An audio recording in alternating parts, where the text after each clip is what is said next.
noite. Vamos começar o nosso culto de hoje orando. Pai, obrigada por esta noite.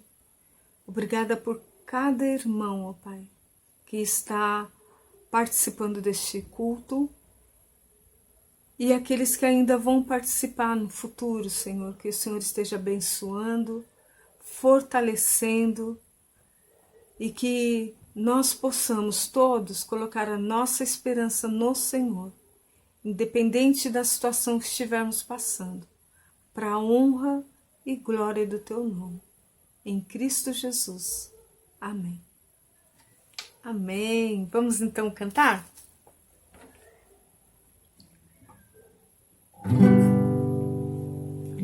A Deus demos glória com grande fervor, seu Filho bendito por nós todos deu. A graça concede ao mais vil pecador, abrindo-lhe a porta de entrada no céu. Exultai, vinde todos louvar a Jesus Salvador, a Jesus Redentor. A Deus demos glória, porquanto do céu seu Filho bendito por nós todos deu. Ó graça real, foi assim que Jesus, correndo seu sangue por nós derramou. Herança nos céus, com os santos em luz, comprou-nos Jesus, pois o preço pagou. Exultai, vinde todos louvar a Jesus Salvador, a Jesus Redentor. A Deus demos glória, porquanto do céu seu Filho bendito por nós todos deu. A crer nos convida ao rasgo de amor, nos merecimentos do Filho de Deus. E quem, pois confia no seu Salvador, vai vê-lo sentado na glória dos céus. Exultai, vinde todos louvar a Jesus Salvador, a Jesus Redentor. A Deus demos glória, porquanto do céu seu Filho bendito por nós todos deu. Amém. Então, isso é o motivo de glorificar a Deus, porque Ele deu o seu Filho bendito por nós, né? E última estrofe, ele me faz lembrar, né? Que quem confia no seu Salvador vai vê-lo sentado na glória dos céus. Que isso fortaleça o nosso coração, console o nosso coração, de que apesar de todas as coisas, nós temos um Deus que se preocupa conosco aqui, agora, mas também se preocupa com a nossa eternidade. Agora nós vamos cantar uma música, é antiga essa música, ela fala sobre oração, que nós devemos entregar tudo, abandonar tudo no altar de Deus, né? Nós vamos começar a cantar, alguns vão lembrar. Quem não souber a música, é uma oportunidade de aprendermos, né, ela.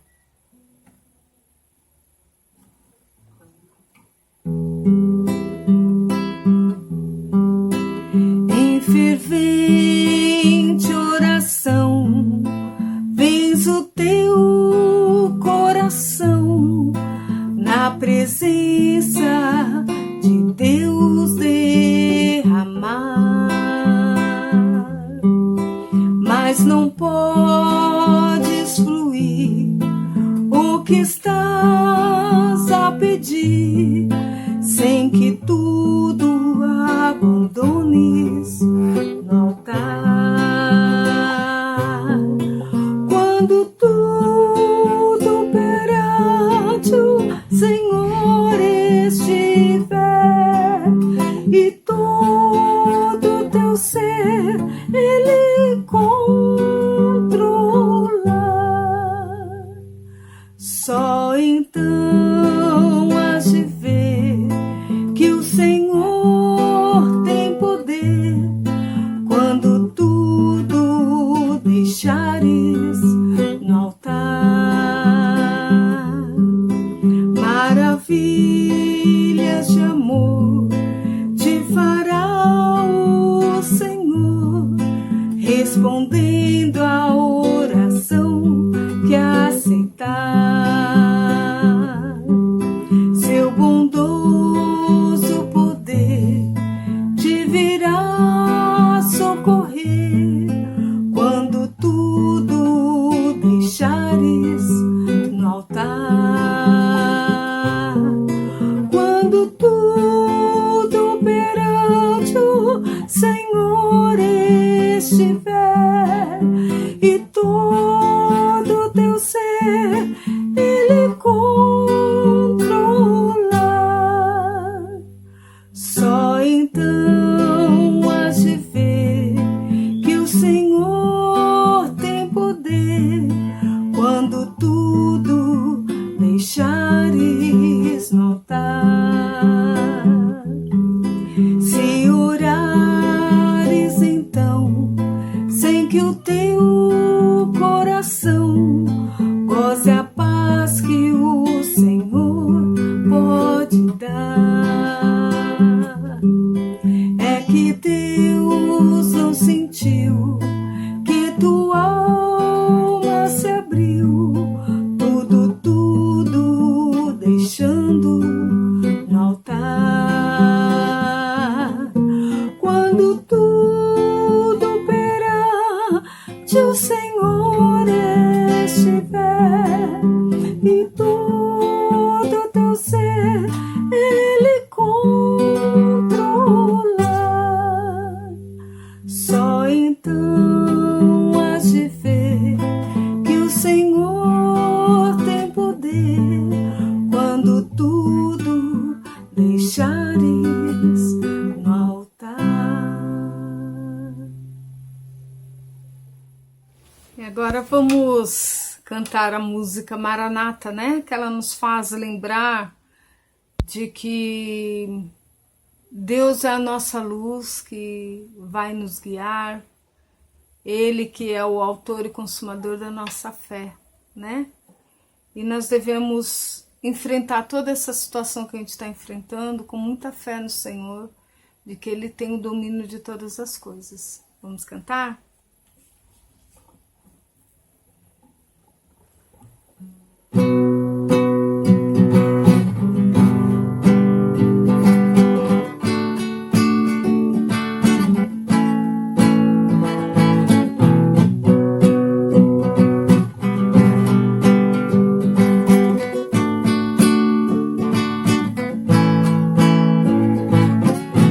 Tu és a minha luz, a minha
nos lembrar, né, de confiar em Deus, colocar nossa confiança nele, trazer à memória aquilo que nos dá esperança.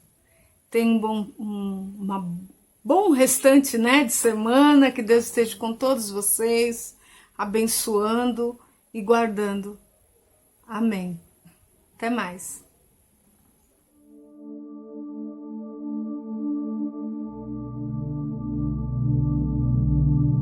Olá, meus queridos irmãos, minhas irmãs, que a graça, a paz, o amor, as misericórdias e as consolações do Senhor continuem abençoando a sua vida, a sua igreja, a sua família, ok? Que Deus nos abençoe a todos nós, principalmente neste tempo tão difícil, tempo em que fomos obrigados a nos distanciarmos uns dos outros por causa dessa pandemia que assola o Brasil e o mundo.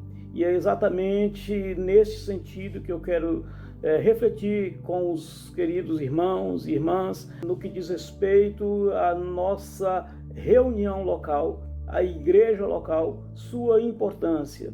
Por que neste assunto, neste momento? Porque todos nós, irmãos, acreditávamos, e eu estava entre esses que acreditava também, que após o fim da pandemia, quando tivéssemos que retornar aos cultos presenciais, haveria como que uma euforia, um desejo intenso de reencontrar os irmãos, de abraçá-los, de estar com eles e de cultuarmos coletivamente ao nosso Deus. Essa era a expectativa, a esperança de muitos de nós. Eu não posso generalizar, mas eu creio que a maioria pensava assim. Mas quando houve algumas tréguas do coronavírus e pudemos retornar e cultuar presencialmente, o que observamos não foi aquela euforia que esperávamos que teria, ou pelo menos assim aquele desejo intenso do reencontro com os irmãos. O que pôde se observar em quase todo o Brasil, quem sabe no mundo, é que os crentes, muitos deles, preferem ficar em casa, mesmo que acabe a pandemia. Eu não me iludo mais de que muitos, infelizmente, não quererão voltar, preferindo cultuar virtualmente, online, em casa. Infelizmente, esta é uma realidade. E, infelizmente, isto é uma realidade. Então, eu quero tratar com os irmãos um pouquinho aqui sobre a importância da igreja local. Qual é o valor da igreja local? Por que devemos valorizar essa igreja? A Bíblia nos apresenta dois tipos de igrejas no Novo Testamento. Existe a igreja como corpo de Cristo, igreja universal, como um organismo, né, que é a composição de todos os salvos. E aí vamos situar a partir do Pentecostes, quando a igreja começa mais propriamente ali no Pentecostes, e de lá para cá, então todos aqueles que foram salvos pelo sangue de Jesus, de todos os lugares e épocas a partir desse período, então compõem a igreja de Cristo. O primeiro tipo é a igreja invisível, corpo de Cristo, igreja universal, que é a composição de todos os salvos, né, de todos os lugares, por isso é invisível, aqueles que já se foram e aqueles que ainda estão vivendo e que se vão também, todos esses compõem a igreja como organismo, corpo de Cristo. E nesse sentido, Jesus disse lá em Mateus, no capítulo 16, versículo 18, numa fantástica resposta, ou elogio à resposta do apóstolo Pedro, quando Jesus havia perguntado sobre o que os homens estavam pensando dele, Jesus. E então Pedro lhe dá uma resposta maravilhosa, dizendo: tu és o Cristo, o Filho do Deus vivo. E então Jesus retribui a palavra a ele, dizendo: pois eu também te digo que tu és Pedro, e sobre esta pedra, sobre este fundamento, esta rocha, este assunto ou fundamento sobre o qual estamos falando, que era o próprio Cristo, eu edificarei a minha igreja, e as portas do inferno não prevalecerão contra ela. Há outras passagens que tratam da igreja como corpo de Cristo invisível, que é esta composição de salvos de todos os tempos e lugares, ok? Então esse é o primeiro tipo de igreja apresentado pela Bíblia. Há um segundo tipo, que é a igreja local. Logo no capítulo, 2 capítulos após Jesus ter dito isso a Pedro, ele dando prévias instruções à igreja em relação à disciplina, quando aquele irmão que caiu em pecado, quando confrontado pela parte ofendida, para que ele fosse confrontado com o seu pecado e pudesse se arrepender, ou então pela liderança da igreja, pelo pastor da igreja, Jesus disse: olha, se ele pecar, repreende-o entre ele e ti só entre vocês dois. Resolveu a questão? Está resolvido. Mas se ele não ouvir, leva ainda uma ou duas pessoas, para que pela boca de 2 ou 3 testemunhas toda a palavra seja confirmada. Mas e se ele se recusar a ouvir essa comissão? Se ele recusar a ouvir, diz-o à igreja. Mateus 18, 17. Se recusar a ouvi-los, diz-o à igreja. E se também recusar a ouvir a igreja, considera-o como incrédulo, como gentio e publicano. São instruções prévias que Jesus dá à igreja, que nasceria então algum tempo depois, no que diz respeito ao início propriamente dito da igreja de Cristo. Mas aí ele está falando aqui para a igreja local, como é que a igreja local deveria tratar um irmão em pecado. E então é claro que esse texto aqui se refere à igreja local. A igreja local é um grupo de crentes devidamente convertidos, batizados, sob uma profissão de fé, que se reúnem em determinado lugar para cultuar e louvar ao Senhor. Isto é que nós entendemos como igreja local. Portanto, a palavra igreja do grego eclesia significa chamados para fora. Ela ocorre 114 vezes no Novo Testamento. E dessas 114 vezes, apenas 20 se refere à igreja como o corpo de Cristo. Na grande maioria das vezes, ela se refere a um grupo de crentes num determinado local que se reúnem para o louvor e adoração a Deus, ou seja, a igreja local. A Bíblia faz referências também às igrejas de uma determinada região como sendo uma só igreja. Em Atos 9:31 é um texto que eu posso elencar aqui ou apontar para esta referência à igreja de uma determinada região. O texto de Atos 9:31 diz que a igreja passava por um período de paz em toda a Judéia, Galiléia e Samaria. Ela se edificava e, encorajada pelo Espírito Santo, crescia em número, vivendo no temor do Senhor. Eu li Atos capítulo 9, versículo 31. Eu gosto muito do conceito de igreja, proferido pelo pastor José Vieira Rocha, um grande amigo nosso. Ele disse que a igreja fundada pelo Senhor Jesus, é a mais bela, santa e útil das instituições entre as que o homem pode filiar-se. Nenhuma outra, absolutamente nenhuma outra, lhe suplanta a natureza ou a missão. Pertencer a ela é privilégio inaudito e insuperável. Ela precisa ser uma das paixões de todos os que nela são colocados mediante o preço do sangue de Jesus. Ela prepara as pessoas para habitar o céu. Eis uma das máximas do seu labor, grande ou pequena. A igreja será sempre igreja, agência do reino dos céus. Jesus disse lá em Mateus 18:20 que onde estiverem 2 ou 3 reunidos em meu nome, eu estarei no meio deles. A igreja, ela é também a cidade do Deus vivo, a Jerusalém celestial, a universal assembleia e igreja dos primogênitos inscritos nos céus, conforme Hebreus capítulo 12, versículos 22 e 23. Paulo disse também que a igreja é a coluna e o esteio da verdade, em 1 Timóteo capítulo 3, versículo 15. A igreja é o povo salvo, lavado e remido pelo sangue do Cordeiro, é o corpo invisível de Cristo. Então, nesta mescla entre igreja local e igreja universal, nós temos aqui um conceito do que entendemos ser igreja. Como o foco desta reflexão e mensagem é a igreja local, a pergunta que nós queremos fazer e pensar sobre isto é: qual é a importância da igreja local para mim, qual é a importância da igreja para você, qual é o valor dessa igreja, como é que nós podemos provar isso biblicamente.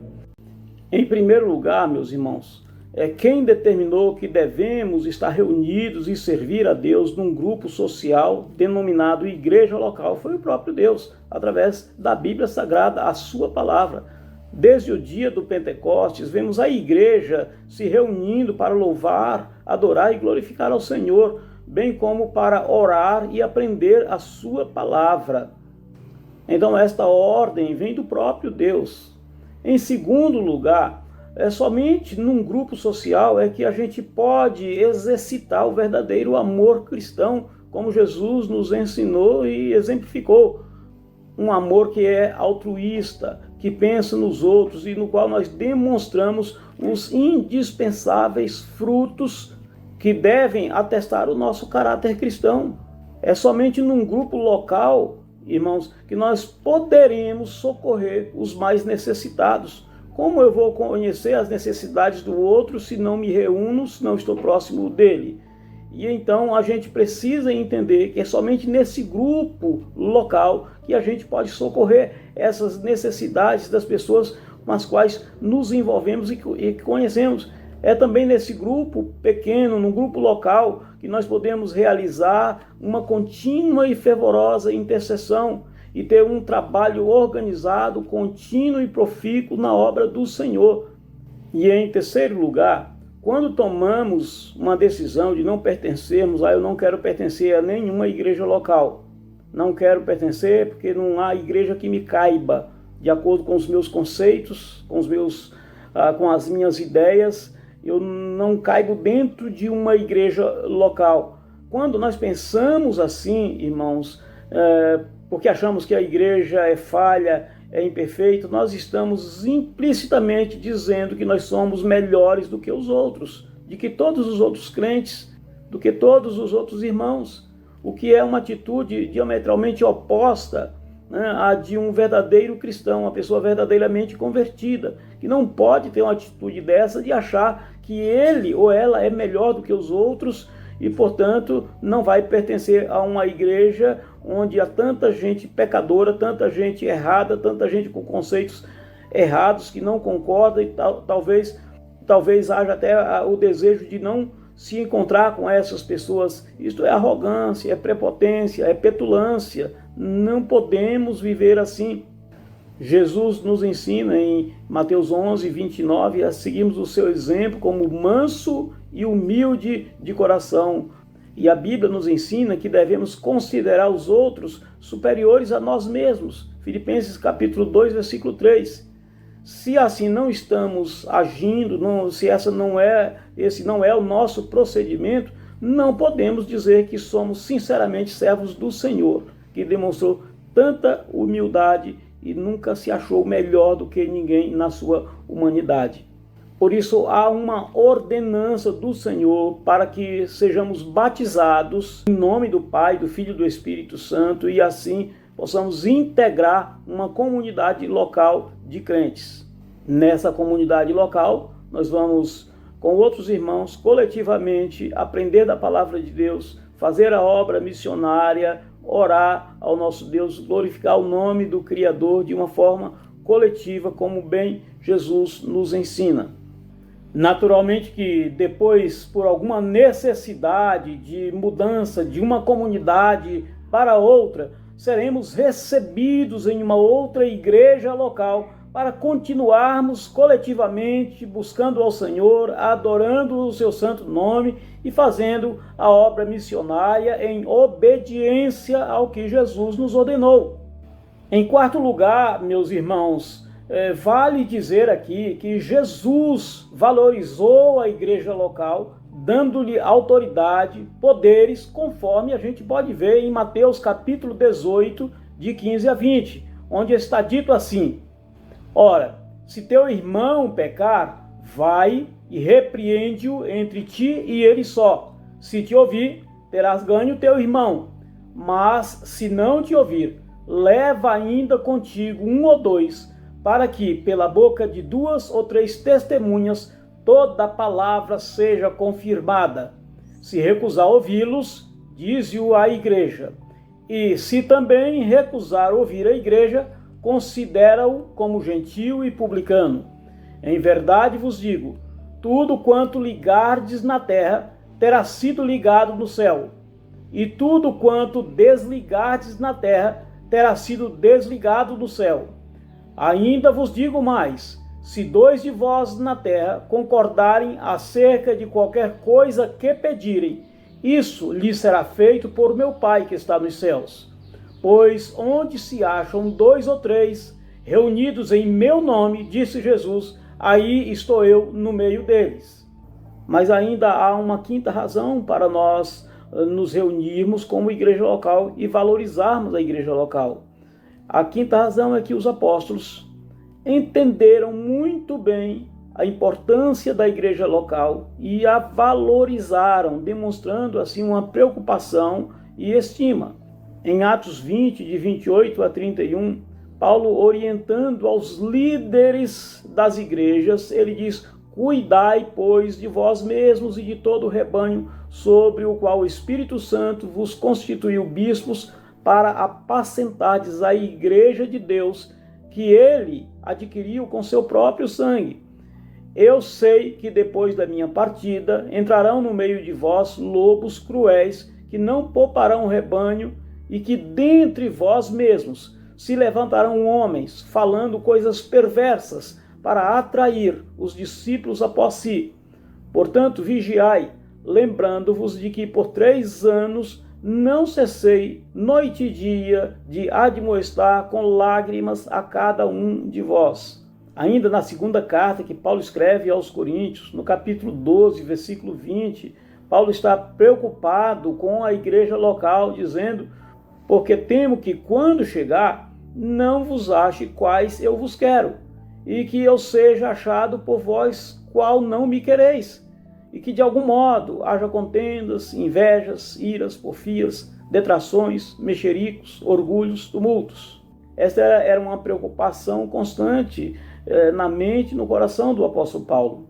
Em Gálatas, no capítulo 4, versículo 11, ele disse que temo a vosso respeito não haja eu trabalhado em vão entre vós. Mais adiante, em 1 Tessalonicenses, no capítulo 3, versículo 10, rogando incessantemente, de noite e de dia, para que possamos ver o vosso rosto e suprir o que falta à vossa fé. Na carta chamada Epístola da Alegria, Filipenses, no capítulo 4, versículo 11, Paulo diz aos filipenses: portanto, meus amados e saudosos irmãos, minha alegria e coroa, permanecei assim, firmes no Senhor, amados. Em Lucas, no capítulo 24, versículos 52 e 53, após a ressurreição de Jesus e sua aparição aos discípulos, a Bíblia nos diz que depois de o adorarem, voltaram com grande júbilo para Jerusalém e estavam continuamente no templo, bendizendo a Deus, num local, bendizendo ao Senhor. A ressurreição de Jesus precisava ser celebrada de forma coletiva para que não apenas eles pudessem saber ou se alegrar, mas pudessem transmitir a mensagem dessa ressurreição aos outros crentes e aos outros descrentes, e a outros descrentes também. Em sexto lugar, irmãos queridos, há ordens divinas que só podem ser cumpridas no seio de uma igreja local e não tem como isso acontecer de forma virtual, online.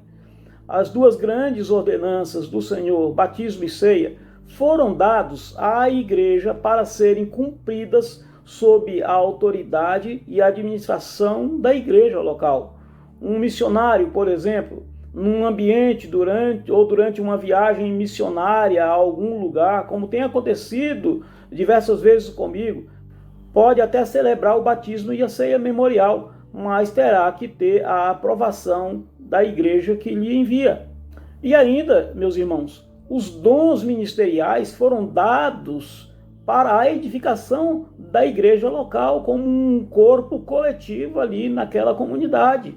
Ao falar da variedade dos dons espirituais, em 1 Coríntios capítulos 12 e 14, Paulo ele faz questão de falar, de apresentar a igreja como um corpo, e o corpo como uma ilustração da necessidade de, unidos, ajudarmos no crescimento espiritual uns dos outros. Veja, por exemplo, o capítulo 12, versículo 28 de 1 Coríntios. Assim, na igreja, Deus estabeleceu primeiramente apóstolos, em segundo lugar profetas, em terceiro lugar mestres, depois os que têm dons ou que realizam milagres, os que têm dons de curar, os que têm dons de prestar ajuda, os que têm dons de administração e os que falam diversas línguas.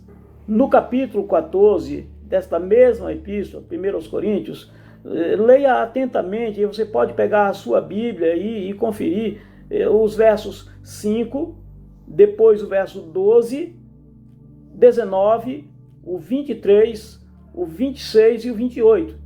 E aí você vai perceber que o objetivo dos dons ministeriais é a edificação de todos os membros que formam aquela igreja. Nós precisamos desenvolver os nossos dons como obediência ao Senhor para a edificação do seu corpo em determinado local. E este é o sentido de Efésios no capítulo 4, de 11 a 16.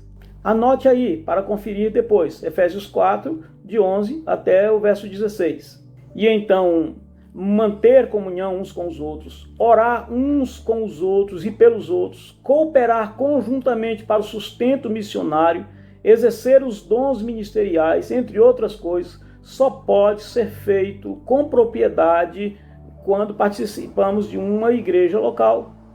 Em sétimo lugar, meus irmãos, o poder da mensagem da igreja diante das hostes espirituais da maldade, como a Bíblia diz, esse poder é demonstrado no âmbito da igreja local. Neste ponto, embora a referência à igreja seja como organismo, como corpo invisível de Cristo, a manifestação desse poder só pode ocorrer no âmbito local, na igreja local, e não tem como ser diferente. Eu quero que você preste bem atenção agora neste versículo de Efésios, capítulo 3, versículo 10. A intenção dessa graça era que agora, mediante a igreja, a multiforme sabedoria de Deus se tornasse conhecida dos poderes e autoridades nas regiões celestiais. Observe, meu irmão, minha irmã, que os versos de 1 a 9 desse texto de Efésios 3, Paulo fala de um mistério poderoso que esteve oculto durante as eras passadas, e que agora ele, o apóstolo Paulo, tinha sido escolhido para revelar as riquezas insondáveis de Cristo e desvendar esse mistério. Qual é esse mistério? No verso 6, o apóstolo Paulo diz que o mistério é este: a saber que mediante o evangelho os gentios são co-herdeiros com Israel, membros do mesmo corpo e coparticipantes da promessa em Cristo Jesus. Ou seja, a igreja é o mistério. A salvação dos gentios que compõe a igreja é o mistério que esteve oculto nas eras passadas, nos séculos passados. Agora você pode reler cuidadosamente aí os versos de 7 a 10. Leia comigo. Deste me tornei ministro pelo dom da graça de Deus, a mim concedida pela operação do seu poder.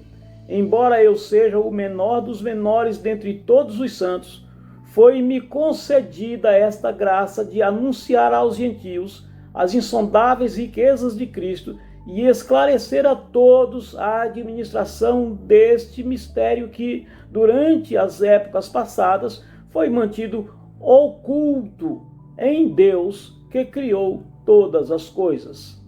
A intenção desta graça era que agora, mediante a igreja, a multiforme sabedoria de Deus se tornasse conhecida dos poderes e autoridades nas regiões celestiais. E eu quero chamar a sua atenção agora para algo assim muito impactante e importante no texto de Apocalipse, capítulo 12. Este texto, ele trata da batalha entre a mulher, que é Israel, e o dragão, o diabo.